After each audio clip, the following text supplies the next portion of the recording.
so we initiated the idea of PrimeC following the rationale of neurodegenerative diseases, and ALS specifically has a very much a complicated pathophysiology, and they have underlying multiple pathways and mechanisms that are involved. And therefore, we believe that the right approach is basically to tackle multiple fronts. So with PrimeC, we aim to target several of key pathways of the disease, and hopefully by combining them, we will create much more meaningful outcome that can be translated into better survival and better improvement in the in patient's life. And so basically the combination of PrimeC is a combination of Celecoxib, which is a COX-2 inhibitor that affects oxidative stress, and Ciprofloxacin, which is a fluoroquinolone member that affects regulation of microRNA, and it's also an RNA chelator. So the idea was to combine the two together, and by that we can affect multiple pathways that also has a shared mechanism, and this way we can improve the synergism between the two compounds. So what we have done, and what the idea was, is basically when you have a combination treatment, so you can do a couple of things. First of all, you can create a combination because you want to improve the PK profile of your drug. So you use the combination in order to,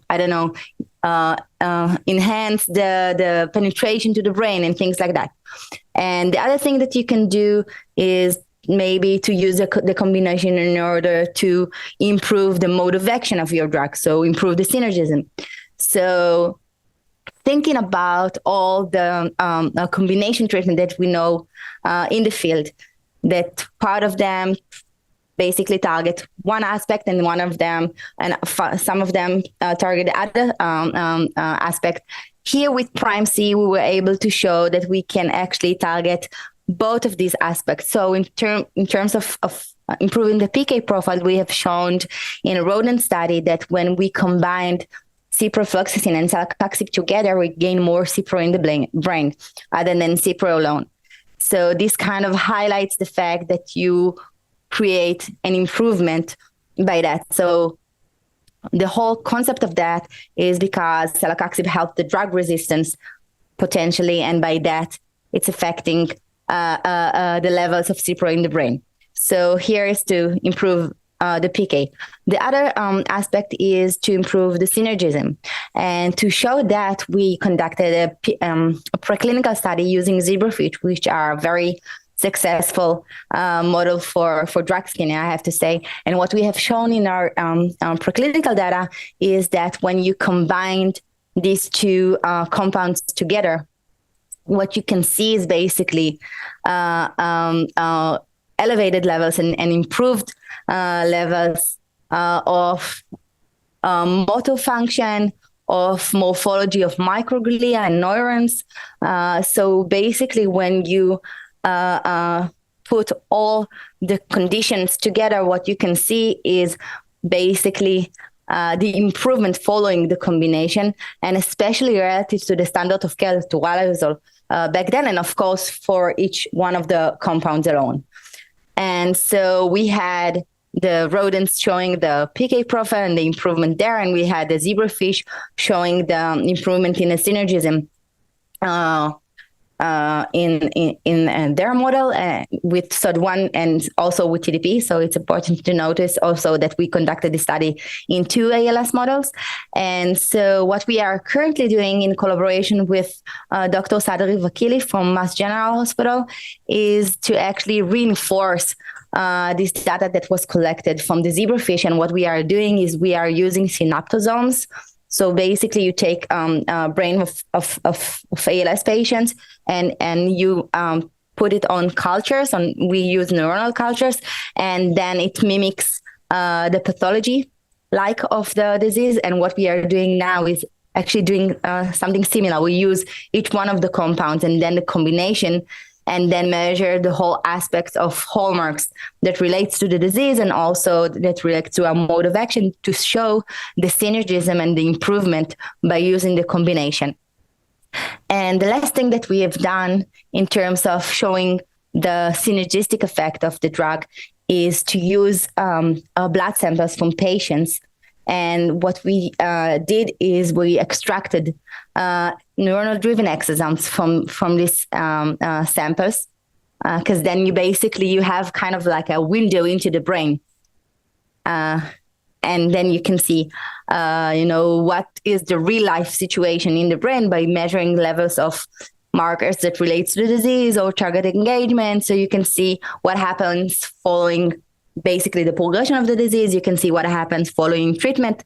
So it's a very successful model. And we have also conducted a 3-phase collaboration together with Mass General Hospital. So first of all, we had a cross-sectional study in which we just tried to characterize the basic phenomena. So if we are saying that we are affecting regulation of microRNA and affecting neuroinflammation because of COX-2 and affecting additional aspects such as TDP43, so we wanted to show that in samples from patients. So what we were able to do in this first phase is basically to show a significant baseline effect for each one of these aspects, saying basically, okay, we see a change. So we see that the target is validated through this method. And then what we have done is to take clinical samples from our Phase IIa study, which was conducted for over 12 months of dosing of patients. So we had longitudinal samples, time 0, 6 months, and then end of the study, 12 months. And then we wanted to see what happens following the treatment. But before that, what you need to do is basically to show what happens to a regular ALS patient, following the progression of the disease. So this is another collaboration that we did. We took non-treated longitudinal samples matched to the patient from our study and basically showed what happens following the treatment. So for example, if you will look on a marker called LC3, which is a marker for autophagy, what you can see that it's reduced and the levels are going down with the patient with ALS, and it actually keeps significantly going down with the progression of the disease.